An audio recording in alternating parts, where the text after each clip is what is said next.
मौत का माया। रात थी, अंधेरा था और आसमान पर बादल उमड़ रहे थे। बिजली कड़की, कड़ाक। क्षण भर के लिए आसमान नीला सा चमका और दूर जंगल के किनारे वो पुरानी हवेली दिखाई दी। टूटी छत, काई जमी दीवारें और खिड़कियों से झांकता अंधेरा। लोग उसे कहते थे मौत का माया। गांव वाले दरवाजे कसकर बंद कर लेते, क्योंकि रात होते ही वहां से औरत की चीख गूंजती थी। आ! तीन दोस्त, विकास, अजीत और मोहन ने उस रात ठान लिया, आज हवेली का राज खोलेंगे। हवेली का दरवाजा अपने आप क्रीक की आवाज से खुल गया। अंदर जाते ही सन्नाटा ऐसा कि दिल की धड़कन भी सुनाई दे रही थी।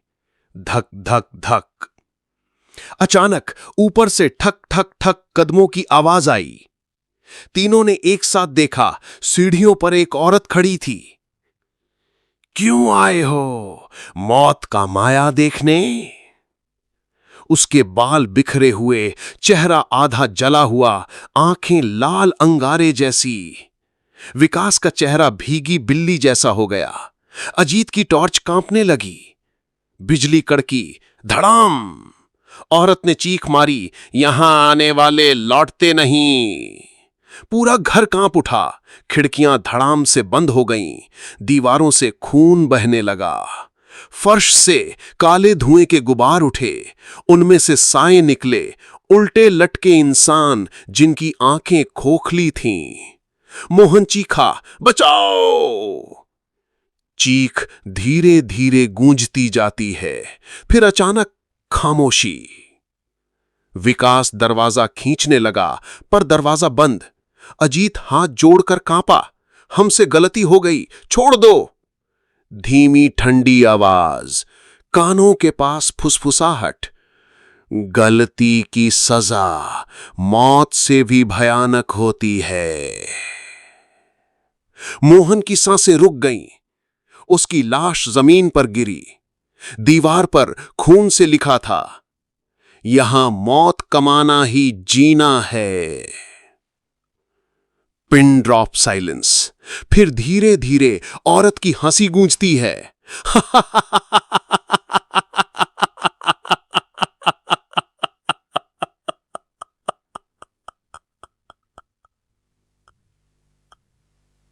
और कहते हैं, जो भी उसके भीतर गया, उसकी आत्मा हमेशा के लिए वहीं कैद हो गई। रात गहरी हो चुकी थी।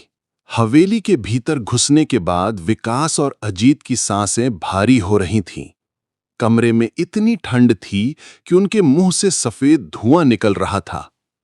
मोहन की लाश अभी भी जमीन पर पड़ी थी और उसके चेहरे पर जमी हुई दहशत उन्हें बार बार भीतर तक हिला रही थी। अचानक ऊपर से आवाज आई, ठक ठक ठक। दोनों ने डरते डरते ऊपर देखा। सीढ़ियों के छोर पर वही औरत खड़ी थी। उसके चेहरे की जली हुई त्वचा से धुआं निकल रहा था। उसकी आंखें सीधे उनकी आंखों में घुस रही थी। तुम जानना चाहते हो मौत का माया क्या है? तो सुनो। जैसे ही उसने हाथ उठाया, पूरा कमरा बदलने लगा। दीवारें हिलने लगीं और अचानक उनके सामने पूरा अतीत जीवित हो गया। उन्होंने देखा, सालों पहले इस हवेली में एक औरत को जिंदा जला दिया गया था। वो औरत गांव के जमींदार की रखेल थी। लोग कहते थे कि उसने जादू टोना किया था, पर सच ये था कि गांव के सरपंच ने उसके साथ जबरदस्ती की थी, और जब वो सच सबको बताने चली तो सरपंच ने उसे डायन कहकर बदनाम किया। गांव वालों ने उस औरत को पकड़कर हवेली में बांध दिया, फिर तेल छिड़ककर आग लगा दी।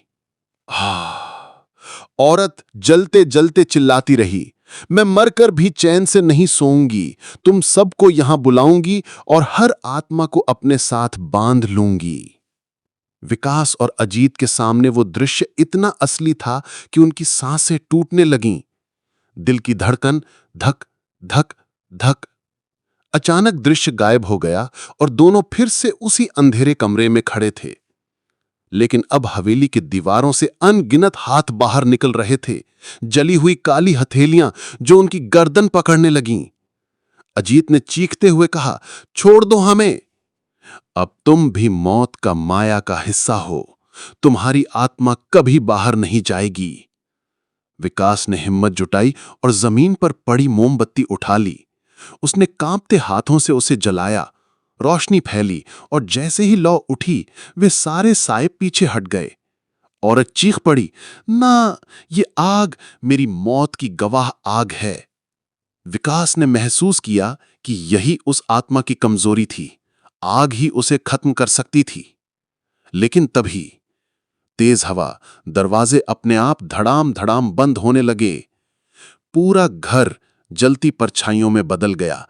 हवेली अब जीवित लग रही थी, जैसे किसी राक्षस का पेट। विकास और अजीत दौड़ते हुए ऊपर चढ़े, पर हर दरवाजा उन्हें उसी जगह वापस ले आता। कभी वह नीचे वाले कमरे में होते, कभी ऊपर, जैसे हवेली उन्हें घुमा घुमा कर कैद कर रही हो। अजीत कांपते हुए रो पड़ा, हम बाहर नहीं निकल पाएंगे, ये मौत का माया है। और तभी अचानक औरत उनके ठीक सामने आ गई। अब उसका चेहरा पूरी तरह राख और हड्डियों में बदल चुका था। उसने हाथ फैलाकर कहा, अब तुम भी यहीं सड़ोगे जैसे मैं सड़ी हूं। धड़ाम। रात और गहरी हो गई थी। हवेली अब किसी जिंदा राक्षस की तरह सांस ले रही थी।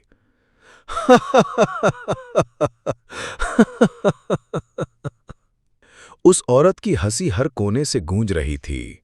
विकास और अजीत दौड़ते हुए ऊपर की मंजिल पर पहुंचे, लेकिन जैसे ही दरवाजा खोला, वे फिर उसी कमरे में खड़े थे जहां मोहन की लाश पड़ी थी। धक धक धक, दिल की धड़कन। अजीत की आंखों से आंसू बह रहे थे। विकास, ये घर हमें छोड़ने वाला नहीं है, ये मौत का माया है। अचानक दीवारों से चीखें आने लगीं। बचाओ, मुझे बाहर निकालो, पानी दो। दोनों ने देखा, दीवारों पर अनगिनत चेहरे उभर आए थे, जलते हुए, पिघलते हुए चेहरे, जिनकी आंखें गड्ढों जैसी थीं। वे सब वही लोग थे जो सालों में इस हवेली में मरे थे। उनकी आत्माएं इस घर की दीवारों में कैद थीं। औरत की आवाज आई, देखो, यही है मौत का माया। हर आत्मा मेरी दास है, अब तुम भी मेरी दीवारों में कैद हो जाओगे। अचानक मोहन की लाश हिली। उसकी आंखें खुल गईं, मगर उनमें जीवन नहीं था, बस काला धुआं घूम रहा था। मोहन की आवाज किसी औरत जैसी लग रही थी। विकास, भाग जा, वरना तू भी मर जाएगा। विकास कांप गया। उसने महसूस किया कि मोहन की आत्मा पूरी तरह उस औरत के वश में आ चुकी थी। अजीत पागलों की तरह चीखने लगा, नहीं, मुझे छोड़ दो। वो दरवाजे की तरफ भागा, लेकिन दरवाजा अपने आप बंद हो गया और अगले ही पल अदृश्य हाथों ने उसे पकड़ लिया। विकास ने देखा, अजीत का शरीर दीवार में समा रहा था। उसका चेहरा धीरे धीरे ईंट में बदल गया और कुछ ही पलों में अजीत भी उन हजारों चेहरों में शामिल हो गया जो दीवार से मदद की गुहार लगा रहे थे। अब विकास अकेला था। अब तेरी बारी है। उस औरत की आत्मा उसके सामने आ गई। उसके बाल लहराते हुए चारों ओर फैल गए और उसके काले धुएं जैसे हाथ ने विकास का गला पकड़ लिया। विकास की आंखें बाहर निकलने लगीं। वो हांफते हुए बोला, कृपा करो, मुझे छोड़ दो। उस औरत की हड्डियों जैसी मुस्कान फैल गई। मैंने जब जिंदा जलते हुए इंसानों से दया मांगी थी, तो उन्होंने मुझे छोड़ा था क्या? विकास ने पूरी ताकत जुटाकर जेब से माचिस निकाली। कांपते हाथों से उसने एक तीली जलाई। लौ जलते ही औरत चीख पड़ी, ना! आग फैल गई और पूरा कमरा जलती हुई परछाइयों से भर गया। दीवारों में कैद आत्माएं चीखने लगीं, हमें छोड़ दो, हमें आजाद करो। विकास ने हिम्मत करके पूरे कमरे में आग लगा दी। लकड़ी, पर्दे, पुरानी किताबें सब जलने लगे।